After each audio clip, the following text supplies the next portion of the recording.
नमस्कार सेविकाताईंनो, आपले आवडते चॅनल पोषण शिक्षण माध्यम या चॅनलवर आपल्या सर्वांचे खूप खूप मनापासून स्वागत. बऱ्याच अशा अंगणवाडी ताईंची मागणी होती, की आपण जो ई डे जो मासिक कार्यक्रम नोंदणी करत आहोत, तर त्याचे इतिवृत्त कशाप्रकारे लिहायचे. आजच्या व्हिडिओमध्ये आपण ECC डे जो महिन्यातनं एकदा साजरा करत आहोत, Google फॉर्मॅट भरत आहोत, तर त्याचं इतिवृत्त कशाप्रकारे लिहायचे ते आपण थोडक्यात चर्चा करणार आहोत. चर्चा करण्यापूर्वी एक सांगू इच्छिते, की जे आपलं इतिवृत्त असतं ते लिहिण्याची पद्धत सगळ्यांची वेगवेगळी असते. परंतु आपल्याला एक कल्पना यावी ह्या हेतूने इतिवृत्त प्रोसल्यासमोर ह्या व्हिडिओमध्ये चर्चा करत आहोत. इतिवृत्त आहे ते प्रत्येक सेविकाची मांडण्याची पद्धत किंवा लिहिण्याची पद्धत ही सगळ्यांची वेगळी असते. तर मी अशा प्रकारे त्या कार्यक्रमाचं एक इतिवृत्त लिहिलेलं आहे. आपलं जे आरंभित बाल संगोपन आणि बाल शिक्षण दिन आहे ECC डे, तर त्याचं या प्रकारे मी नमूद केलेलं आहे.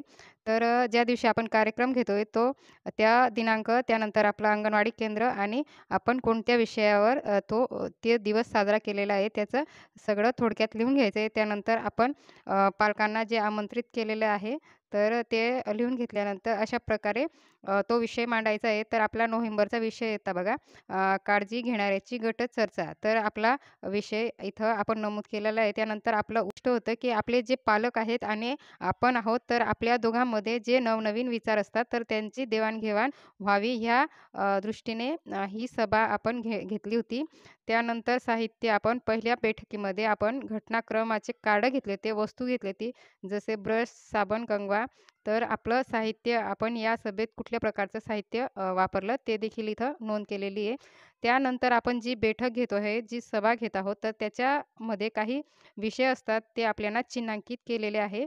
इथं आपण बघू शकतात, की वस्तूचं ओळख कशी करायची, फायदे कोणते किंवा कुठली नवीन वस्तू हाताळताना पालकांनी योग्य ते मार्गदर्शन आपल्या मुलांना करायचे. त्याच्यानंतर मुलांनी प्रत्येक वस्तू हाताळताना पालकांना किंवा आपल्यापेक्षा जे मोठे व्यक्ती आहे, मोठे भावंडं आहे, त्यांना विचारण्याची सवय लावावी.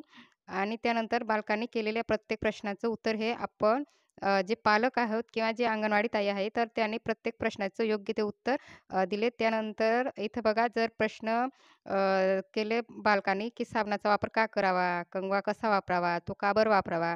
किंवा आहार घेतल्यानंतर हात कशाला धुवायचे असतात? किंवा डबा उघडताना काळजी कशी घ्यावी आणि ती का घ्यावी? इत्यादी विषयावर चर्चा केली आहे. त्यानंतर जो समारोप असतो आपला, समारोप करत असताना बैठकीमध्ये जे महत्त्वाचे विषय घेतले होते, तर त्या विषयावर आपल्याला त्या पालकांशी संवाद करायचा आहे, की बैठकीचे महत्त्वाचे विषय कोणते होते? त्या गोष्टीमध्ये मुलांशी कशी चर्चा करावी? मुलांशी कोणत्या 4 गोष्टी करणार आणि ह्या सर्व विषयावर चर्चा झाल्यानंतर पालकांशी नवीन कृती केली. जसे आपण अंगणवाडीमध्ये मुलांना दररोज प्रार्थना घेत असतो, दररोज कृतीयुक्त गीत घेत असतो किंवा कुठल्या प्रकारची कृती ही पालकांशी करायची, जेणेकरून पालकांना देखील आपल्या मुलांजवळ त्या कृती घरी करता येतील. तर ह्या बैठकीमध्ये आम्ही झकास ताडी जी आमच्या अंगणवाडीची मुलं रोज करतात, तर झकास ताडी कशी असते ती पालकांसोबत घेतली. त्यानंतर पुढच्या बैठकीचे आमंत्रण दिले आणि बैठकीचा समारोप केला. तर आपल्याला अशा प्रकारे आपलं हे बैठकीचं ECC डेचं इतिवृत्त लिहायचं आहे.